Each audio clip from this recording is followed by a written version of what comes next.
De acordo com a Organização Internacional do Trabalho, a economia brasileira poderia aumentar em 382 bilhões de reais se incluísse mais mulheres no mercado.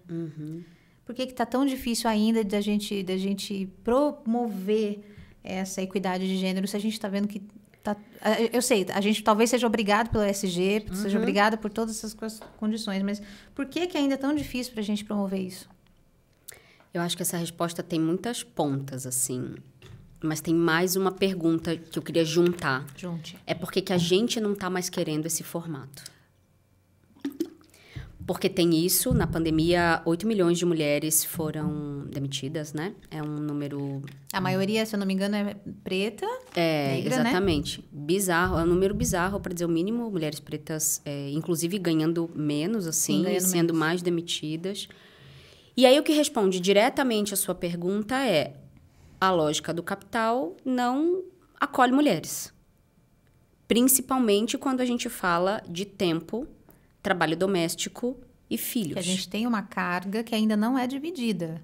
Exatamente. Que na grande maioria dos lares ainda, a carga é da mulher. Então, a gente no IPFEM, o IPFEM é um Instituto de Pesquisa e Estudos do Feminino e das Existências Múltiplas, né? Nós somos uma ONG de educação em saúde mental baseada em pesquisa.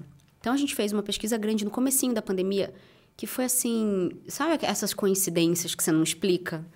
A gente fez uma pesquisa nos 4 primeiros meses da pandemia sobre o impacto da pandemia para as mulheres e população LGBT, especificamente. E as mulheres, elas estavam 67% mais próximas de sintomas de transtornos ansiosos e depressivos pelo acúmulo do trabalho. Por quê? Tem um negócio que chama economia do cuidado, né? Lembra que eu estava falando da minha mãe? Criança, idoso, planta, né? Qualquer pessoa. Minha mãe cuida. Minha mãe tem 62 anos, né? Vai fazer 62 anos. Essa economia do cuidado, ela gira em torno de um feminino sobrecarregado. De um feminino que... A gente também tem um fenômeno atualmente, que é ter os pais muito idosos e ainda ter filhos que demandam cuidado, né? Então, tem esse... Com o aumento pelo IBGE, a nossa pirâmide inverte em 2030. Ou seja, quem está esperando o INSS depois de 2030, sei lá, tipo eu, assim... Vou chegar lá e a janelinha vai fechar. Sabe no desenho do Pica-Pau, quando fecha a janelinha? Vai acontecer isso com o INSS. Porque, assim, a pirâmide inverte, tem menos população economicamente ativa, Nossa. mais gente idosa, essa balança da Previdência, ela não vai funcionar, né? E esse fenômeno, portanto, de aumento de expectativa de vida, ele leva a gente para um lugar de, peraí, a gente está descobrindo doenças que a gente não necessariamente sabia que existiam, severidades de doenças que a gente não sabia que existia. Então, assim... Você fala, pera, aí tem eu aqui no meio do caminho, com pais muito idosos, com problemas de saúde, muitas vezes sem dinheiro, porque essa mãe que foi dona de casa, ela não está preparada para ter dinheiro aqui. Tem eu e tem os meus filhos que, às vezes, ainda não trabalham, né? Sim. Que estão aqui ainda dependendo de mim. E aí tem uma tia que não teve filho.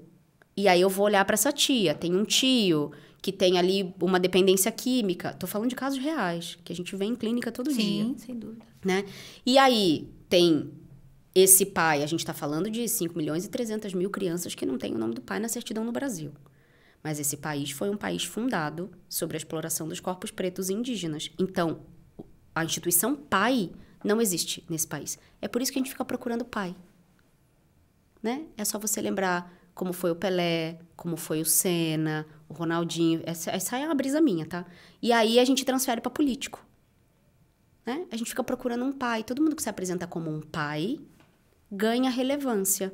Já que a gente no esporte, depois que o Senna morreu, o negócio ficou meio, né? Perdemos o pai.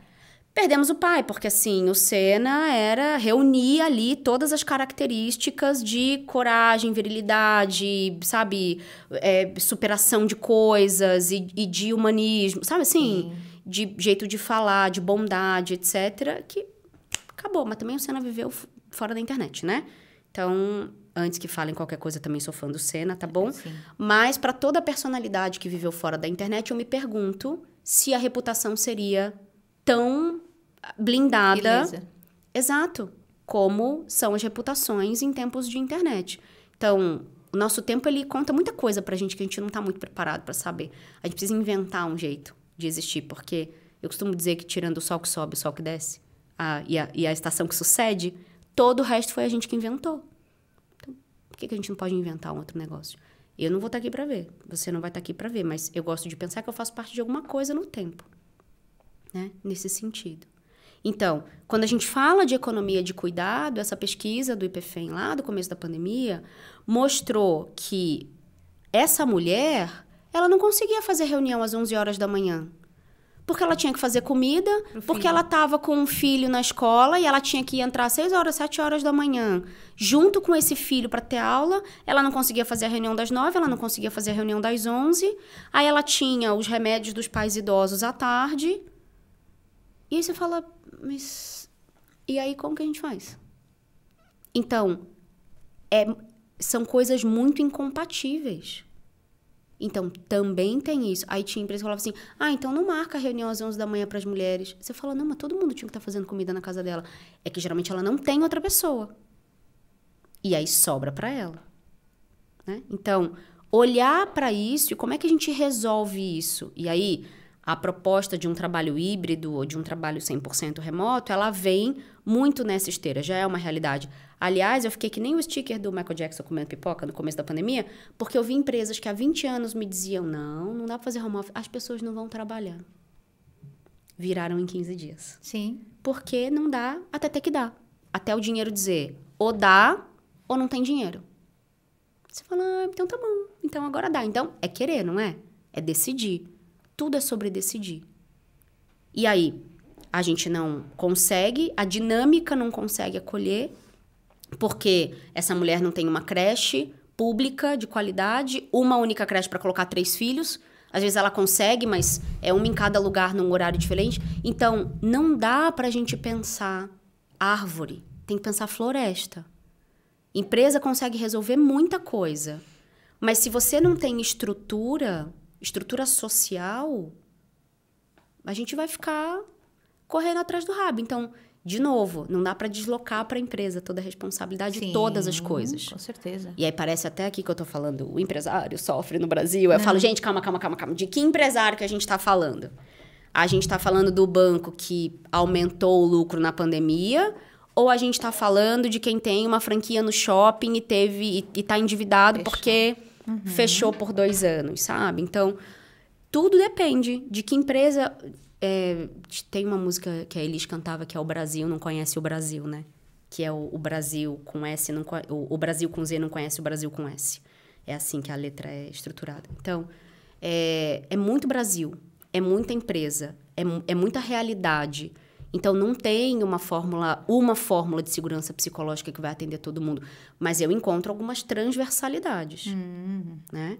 E aí, para mim, o que fecha isso é todo mundo decidir cuidar de todo mundo. Mas tem uma outra pergunta importante aqui.